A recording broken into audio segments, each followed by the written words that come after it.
The protagonist of the movie is Ben, a baby-faced 25-year-old guy who is always kind and gentle to others. One would assume that he is the ideal friend, but things are the exact opposite. Ben is not exactly a serial killer, but he has the ability to freeze time and do whatever he wants. Of course, he uses this to strip women and perform his favorite activity, painting. Whether it be on the road, the supermarket, or even the movies, Ben freezes hot girls and makes their nude portraits. It wasn't always like this though. Ben was a normal guy, just like all of us. He had a caring girlfriend and a promising future, and he just dreamt about painting naked women. Following this, the movie flashes back to 5 weeks earlier, where it all went wrong. Ben is seen having an argument with his girlfriend, Susie, who calls him a loser. Having had enough, he breaks up with her, and this enrages Susie even more. She starts throwing objects at him, and at this moment, everything turns into slow motion for Ben. In the aftermath of the breakup, Susie quickly moves on and finds solace in another guy. Ben notices them together in the college cafeteria and becomes distraught. Hence, to distract himself, he joins art classes. Since Ben has been interested in making portraits ever since he was a child, he effortlessly makes beautiful paintings, which surprises even the teacher. Ben specializes in making ultra-realistic human portraits. They say that Ben is the best at painting dong in all the land.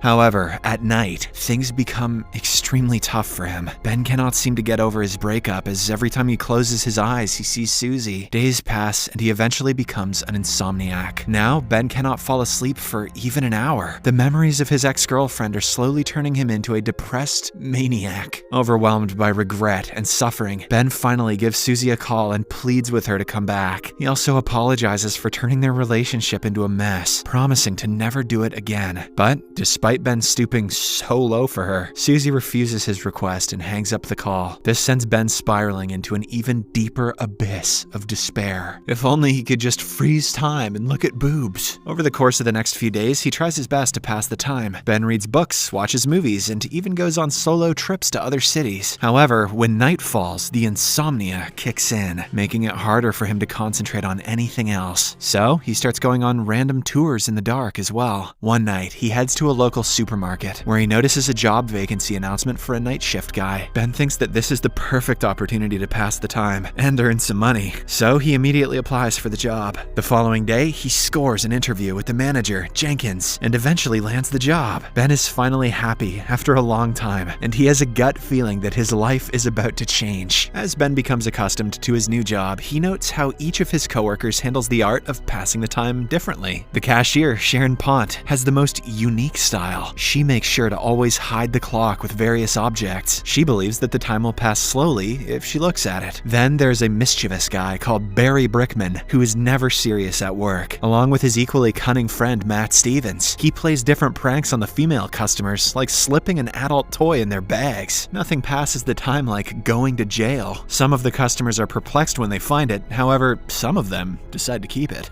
The only guy who doesn't seem to care about the time is their boss, Jenkins. He can go on and on about how successful and rich he is. Once he starts with his egoistical speeches, time passes very fast for him. But of all the night shift employees, Ben has the most unusual way of passing the time. In the pangs of his deep melancholy, Ben disassociates himself from time and reality. In other words, he uses his superpowers to freeze time and eventually his surroundings so that he can do whatever he pleases. Normally, one would run away with money or do some explicit stuff, but Ben just wants to hone his artistic skills. Since he is in awe of the female body, he picks random customers, gently disrobes them, and begins drawing their portraits. Ben has no lubricious feelings towards them. He just wants to make sure his passion for art never dies. Sure, Ben.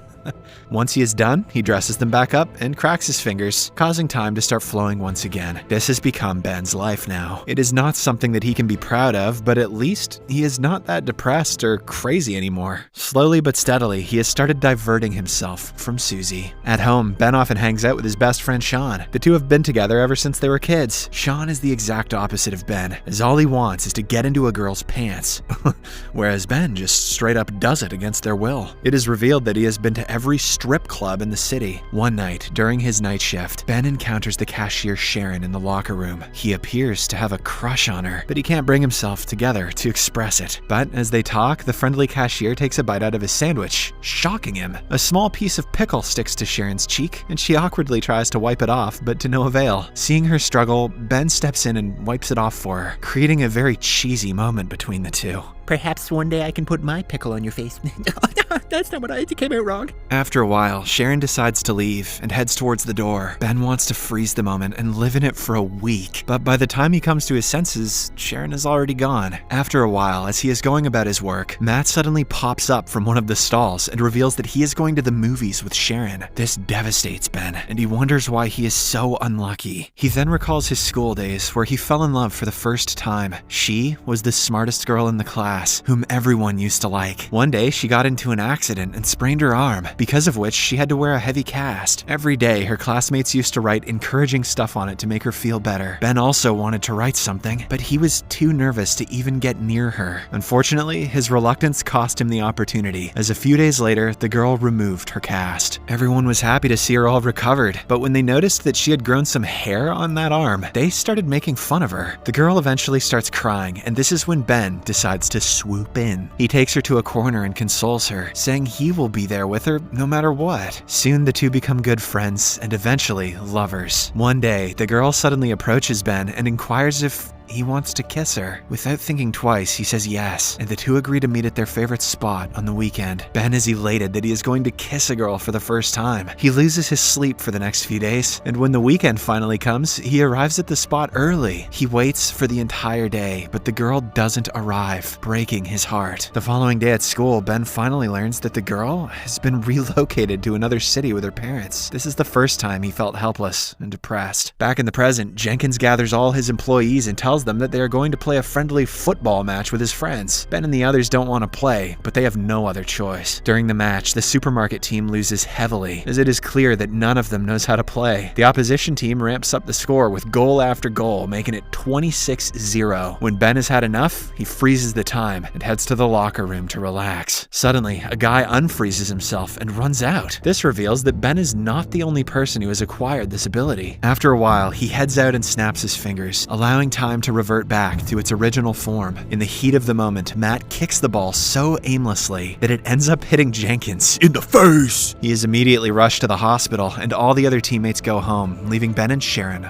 alone. In the next scene, the two stop by at a nearby diner and try to get to know each other better. There, Ben gets to know that she is actually single, and that Matt was just joking about dating her. She then shares her dreams with Ben, and he does the same. Sharon says that she's always wanted to meet a painter because she imagines that they can see the true beauty of things, even against the true beauty's will, maybe. As the two talk, it is clear that they have chemistry. After their unofficial date, Ben walks Sharon home and awkwardly ruins their first kiss by pecking her on the cheeks when she wanted it on the lips. Ben was just thinking about the pickle again. The following day, a disfigured Jenkins announces that he is going to host a party on the occasion of his birthday. Sharon asks Ben if he wants to come with her as a date, and the latter happily agrees. Later, Jenkins calls the boys to his office and gives them separate tasks for his birthday preparations. Ben is assigned with hiring a stripper to the party. Although he's never talked to one in his life, he knows just the person who can help him. Later, he asks his best buddy Sean for help, promising to take him to the party if they can get the job done. The two then head to a local club where Sean uses his experience and hires a girl for the party. The next morning, Ben gets a call from an anonymous man who claims to be an art aficionado. He has an art gallery in the city and wants to have some of Ben's work in it. This delights the latter, as for the first time in his life, someone has appreciated his art. But, unbeknownst to him, it turns out to be a prank call from Barry and Matt. That night, Ben gets dressed up for the party and heads to pick Sharon up. As soon as she opens the door, he happily tells her that a popular organization